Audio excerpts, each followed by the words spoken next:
Dear students, good morning. आप लोगों को ड्रिफ्ट वेलोसिटी के वीडियो लेक्चर प्रोवाइड करने थे, आपको समझ में नहीं आएगा तो फिलहाल हम ड्रिफ्ट वेलोसिटी का डेरिवेशन एक बार फिर से करते हैं।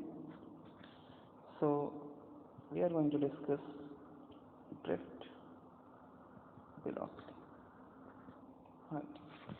तो ड्रिफ्ट वेलोसिटी का कॉन्सेप्ट समझने के लिए हमें पहले समझना होगा the atomic picture of a conductor. Conductor के अंदर क्या है कि इलेक्ट्रॉन्स जो हैं वो फ्री हैं, they are randomly moving here and there. Suppose करो एक कंडक्टर है, उसके अंदर एक इलेक्ट्रॉन है, वो रैंडमली मूव कर रहा है, कभी इधर जा रहा है, कभी इधर जा रहा है, कभी इस तरफ आ रहा है, कभी इधर गया, कभी इधर आ गया, इस तरीके से रैंडमली जहाँ मन आए वहाँ जा रहा है। ठीक है, रैंडम मोशन है। ठीक है, जब हम इसी कंडक्टर को किसी एक्सटर्नल सोर्स से कनेक्ट कर देते हैं, ठीक, तो क्या होगा? तो जब हम एक्सटर्नल सोर्स से कनेक्ट करेंगे तो होगा ये कि ये जो बैटरी लगाई हमने, इस बैटरी की वजह से यहाँ पर चार्जेस एक्यूमुलेट हो जाएंगे। ये पॉजिटिव टर्मिनल, तो सपोज यहाँ पर पॉजिटिव चार्जेस आ गए, नेगेटिव चार्जेस आ गए, तो इलेक्ट्रॉन्स जो हैं they will start drifting towards in the direction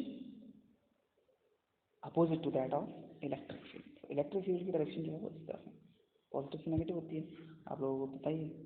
ठीक है, तो ये जो इलेक्ट्रॉन जो पहले इधर जा रहा था, ये इलेक्ट्रॉन क्योंकि आपने बैटरी लगा दी है तो इधर ना जाके थोड़ा सा इस तरफ शिफ्ट हो गया।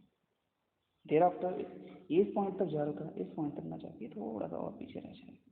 देर आफ्टर ये इलेक्ट्रॉन इधर आ रहा था, तो ये इलेक्ट्रॉन थोड़ा सा और पीछे जाएगा, देन ये थोड़ा सा ऊपर, थोड़ा सा इस तरफ। तो आप कुल मिला के देखेंगे कि बैटरी लगाने की वजह से जो इलेक्ट्रॉन पहले इस पॉइंट तक जा पा रहा था, वो इलेक्ट्रॉन आज भी नेट इस तरफ ड्रिफ्ट हो गया है, towards left, towards positive side.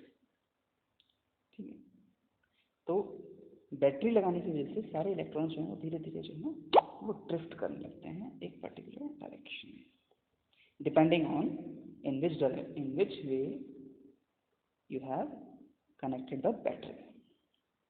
ठीक है, आपसे कोई क्वेश्चन पूछ सकता है कि अगर इलेक्ट्रॉन मूव कर रहे हैं, ठीक है, तो फिर हम जब किसी बैटरी से ना लगाएं तो हमें करंट लगना चाहिए, क्यों नहीं लगता करंट? आंसर इज हमें करंट इसलिए नहीं लगता क्योंकि the electrons are moving in random direction, all direction, तो करंट जो है वो कैंसिल आउट हो जाती है।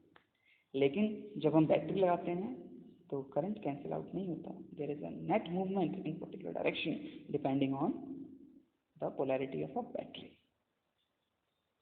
ठीक है, so let us say there are n electrons, there are n electrons, सब रैंडमली मूव कर रहे हैं इधर से उधर। तो उनकी इनिशियल वेलोसिटी है, सपोज एक की वेलोसिटी u1 होगी, एक की वेलोसिटी u2 होगी, एक की वेलोसिटी u3 होगी, and so on. But average velocity कितनी होगी सबकी? 0।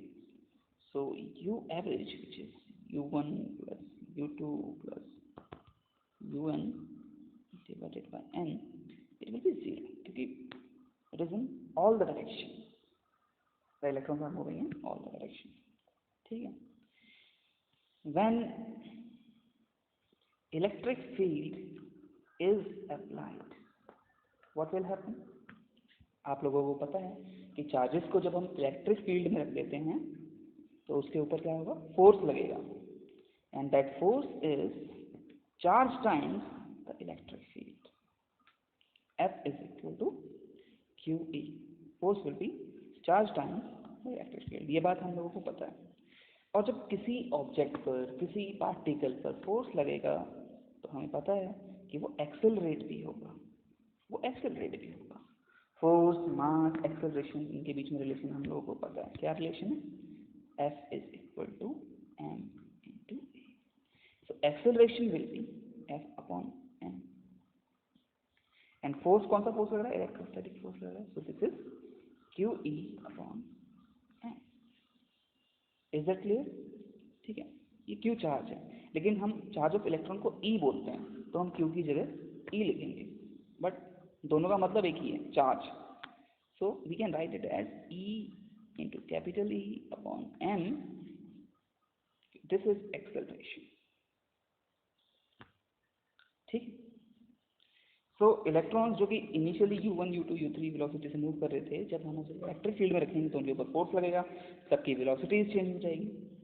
तो जिसकी वेलोसिटी पहले u1 थी उसकी वेलोसिटी अब v1 हो जाएगी, फाइनल वेलोसिटी. जिसकी u2 थी उसकी v2 हो जाएगी, and till v.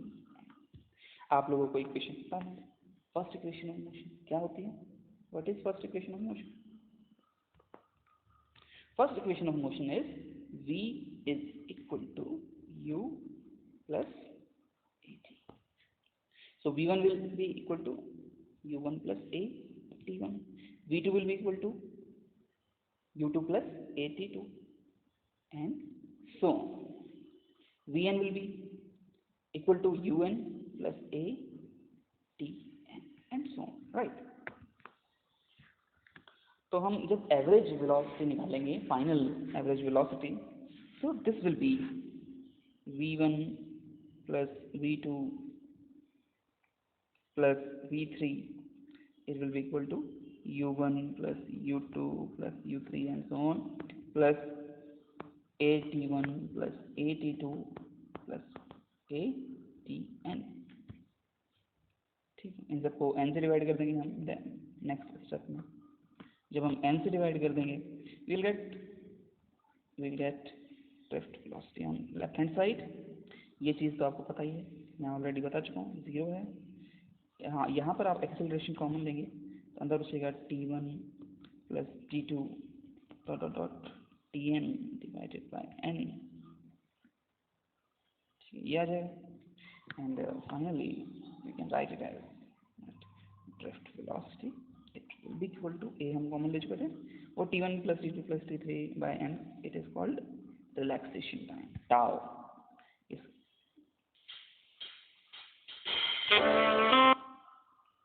This tau is relaxation time. What is the relaxation time? Time between two successive collisions.